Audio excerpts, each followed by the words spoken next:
Good morning class. आज हम बात करेंगे Joule Thomson coefficient for real gas and inversion temperature. Joule Thomson coefficient के बारे में मैंने अपने अगले लेक्चर में बताया हुआ था, पिछले लेक्चर में। और Joule Thomson coefficient for real gas and inversion temperature, तो पहले जान लेते हैं इन्वर्जन टेम्परेचर क्या होता है। ओके, तो हाइड्रोजन और हीलियम के इन दोनों के अलावा नॉर्मल टेम्परेचर और प्रेशर पे बाकी सभी गैसेस में जो म्यू जेटी की वैल्यू होती है वो या तो पॉजिटिव होगी, और अगर वो पॉजिटिव होगी म्यू जेटी की वैल्यू तो वो कूलिंग इफेक्ट शो करेगा, और अगर म्यू जेटी की वैल्यू नेगेटिव होगी तो वो हीटिंग इफेक्ट शो करेगा। ठीक, अब आता है at inversion temperature. Inversion temperature पे क्या होगा? इन्वर्जन टेम्परेचर पे जो म्यू जेटी की वैल्यू होगी वो 0 होगी। यहाँ पे हम जूल थॉमसन कोफिशिएंट निकाल रहे हैं फॉर रियल गैस के लिए। उसके लिए हम 3 टर्म्स यूज करेंगे। ठीक है, हमने 3 टर्म्स लिए हैं।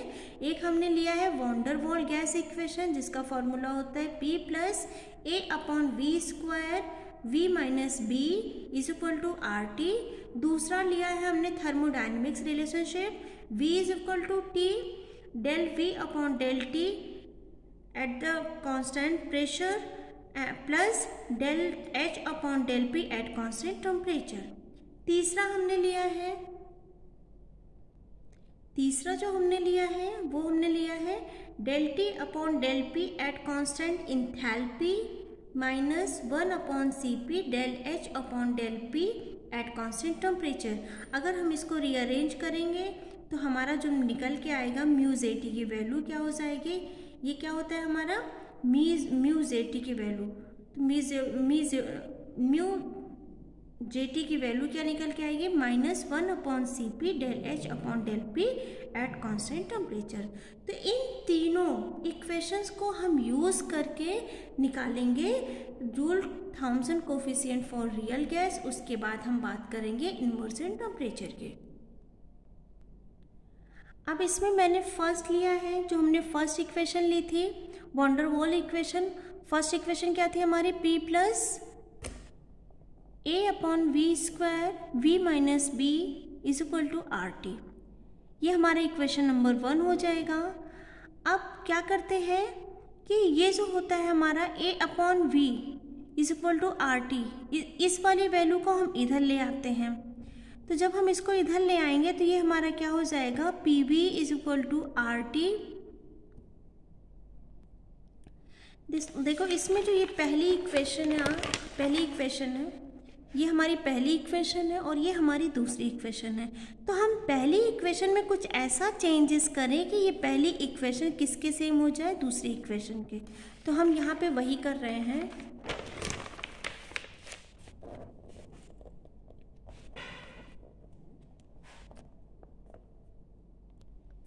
हम क्या कर रहे हैं, यहाँ से इसको पहले हमने ओपन कर दिया, इसको हमने इससे मल्टीप्लाई किया तो हमारा जो फॉर्मूला बन के आया PV + A/V - PB - AB/V² = RT। अब हम क्या करेंगे? हम इसको इधर लिए जाएंगे। जब हम इसको इधर लिए जाएंगे, ठीक है, तो ये क्या हो जाएगा? PV = क्या हो जाएगा? ये पूरा का पूरी वैल्यू है ये इधर चली जाएगी, तो ये हो जाएगा हमारा RT। क्योंकि यहाँ पे ये प्लस है तो इधर जब जाएगा तो माइनस साइन में आएगा, तो ये हो जाएगा RT - A/V + PB + AB/V²। यहाँ पे जो आपका A और B है ये बिल्कुल निलेजिबल या फिर इसको कांस्टेंट मान के चलते हैं। तो अगर AB कांस्टेंट है तो अब हम क्या कर सकते हैं? हम लिख सकते हैं PV = RT A/V + PB। क्योंकि ये कांस्टेंट है तो ये पूरी की पूरी वैल्यू क्या हो जाएगी? 0 हो जाएगी। अब क्या करते हैं, इस P को हम इन तीनों में क्या कर सकते हैं? डिवाइड कर देंगे। जब इस P को हम तीनों से डिवाइड कर देंगे तो क्या निकल के आएगा, V is equal to R T upon P minus A upon P B plus P B upon P. यहाँ दोनों ऊपर नीचे दोनों जगह P है तो P से P को हम क्या कर देंगे, कैंसिल कर देंगे। तो जो हमारा फॉर्मूला निकल के आएगा, V की जो वैल्यू निकल के आएगी वो हो जाएगी R T upon P minus A upon P B plus B. ये हमारा हो गया इक्वेशन नंबर 2। अब PV इज इक्वल टू किसके इक्वल होता है, पूरी तरह से नहीं, लगभग इक्वल होता है किसके, RT के, फॉर एनी गैसेस।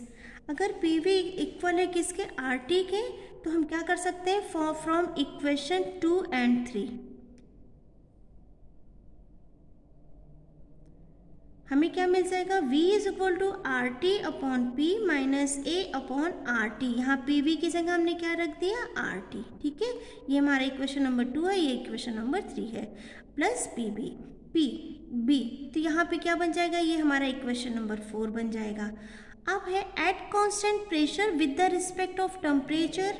हम इसका डिफरेंशियल करेंगे अगर, तो ये क्या हो जाएगा, del V upon del T at constant pressure P, फिर R अपॉन P। अगर T का हम डिफरेंशियल करेंगे एट कांस्टेंट प्रेशर P पे, तो इसकी वैल्यू क्या आ जाएगी, 1। तो हमने यहाँ पे मल्टीप्लाई 1 कर लिया है। Minus A upon R, T का डिफरेंशियल करेंगे तो 1 अपॉन टी स्क्वायर आएगा, प्लस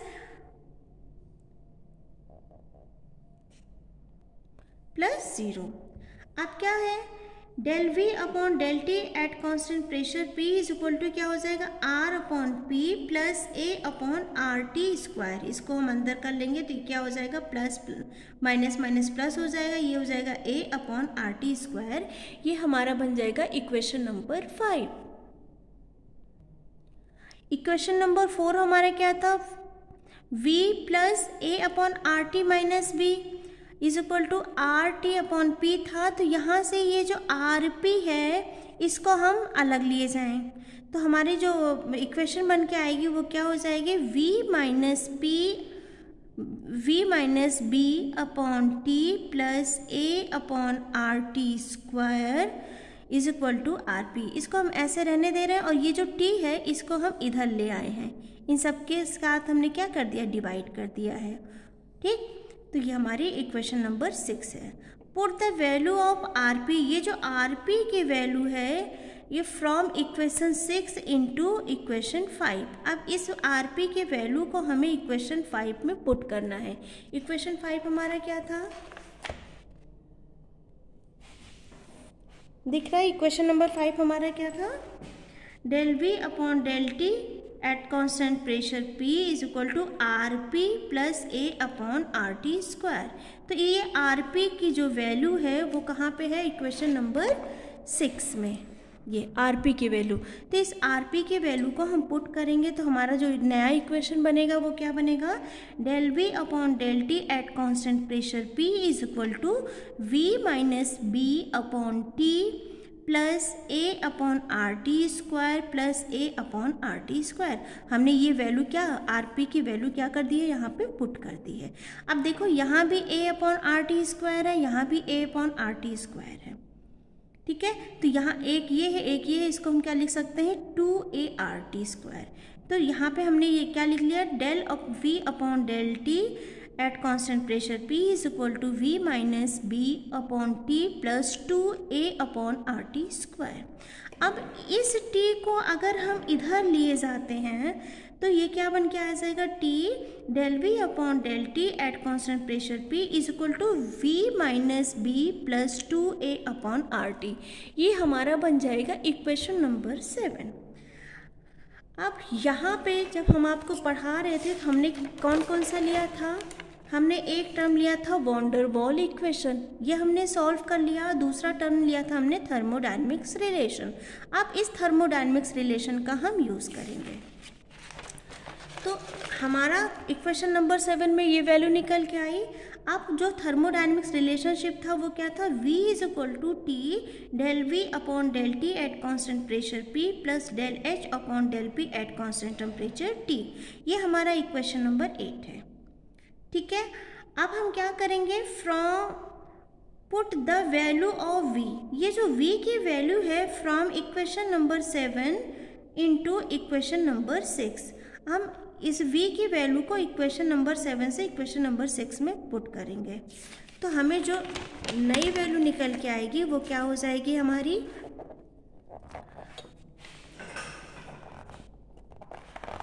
वो हो जाएगी T del V upon del T at constant pressure P is equal to T del V upon del T at constant pressure P plus del H upon del P at constant temperature T at constant temperature minus B plus 2A upon RT। अब ये दोनों same है तो ये cancel out हो जाएंगे, तो क्या निकल के आएगा, del H upon del B at constant temperature minus B plus 2A RT। अब इस वैल्यू को हम इधर ले आएंगे तो क्या हो जाएगा हमारा, del H upon del P at constant temperature is equal to B minus 2A upon RT। ये हमारा बन गया इक्वेशन नंबर 10। अब हमें पता है जो म्यू जेटी की वैल्यू है, जो हमने थर्ड कंडीशन ली, हमने पहला लिया था वॉन डेर वाल इक्वेशन, दूसरा हमने थर्मोडायनेमिक्स रिलेशन लिया था और तीसरा हमने म्यू जेटी की वैल्यू ली थी स्टार्टिंग में कि इन्हीं तीनों की हेल्प से हम इसको सॉल्व करेंगे। तो अब हम अप्लाई करते हैं म्यू जेटी की वैल्यू। म्यू जेटी की वैल्यू क्या थी हमारी, -1/Cp del H del P at constant temperature. अगर हम इसको रीअरेंज करेंगे तो क्या हो जाएगा, del H upon del P at constant temperature T is equal to क्या हो जाएगा, -Cp म्यू Zt। अब ये जो del P upon del T eight constant temperature T है, यहाँ भी क्या है, del H upon del P at constant temperature T, ये इसकी वैल्यू ये है और इसकी वैल्यू ये है, ठीक है।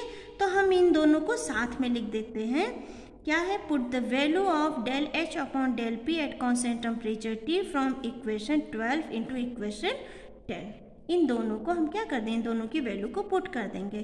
तो यहाँ पे जो होगा वो क्या हो जाएगा, -Cp mu Zt is equal to B minus 2A upon RT। ये आप क्या कर सकते हैं, अब हम क्या कर सकते हैं कि इसको हम आगे कर दें, इसको हम पीछे कर दें, ठीक। तो क्या हो जाएगा, ये जो हमारी माइनस रीअरेंज करेंगे तो ये क्या हो जाएगा, -Cp mu Zt minus 2A upon RT minus B। अब इस माइनस से ये माइनस जो है आपका कैंसिल आउट हो जाएगा। जब माइनस माइनस कैंसिल हो जाएगा तो Cp म्यू Zt की जो वैल्यू आएगी वो हो जाएगी 2A upon RT minus B। Okay, अब इस Cp को अगर हम इधर ले आते हैं तो कैसे लिख सकते हैं, 1/Cp 2A upon RT minus B। ये किसकी वैल्यू निकल के आई, ये है जूल थॉमसन कोफिशिएंट फॉर किसका, कौन सी गैस के लिए निकाल रहे थे हम, रियल गैस के लिए, ठीक। अब इसमें 3 केसेस हैं। अगर ये जो 2A अपॉन RT है ये ग्रेटर देन B हुआ तो जो म्यू Zt की वैल्यू होगी वो पॉजिटिव में आएगी और ये कूलिंग इफेक्ट शो करेगा। दूसरा केस, अगर ये जो 2A अपॉन RT है इसकी वैल्यू लेस देन B होगी तो ये हमारा नेगेटिव में आएगा और ये हीटिंग इफेक्ट शो करेगा।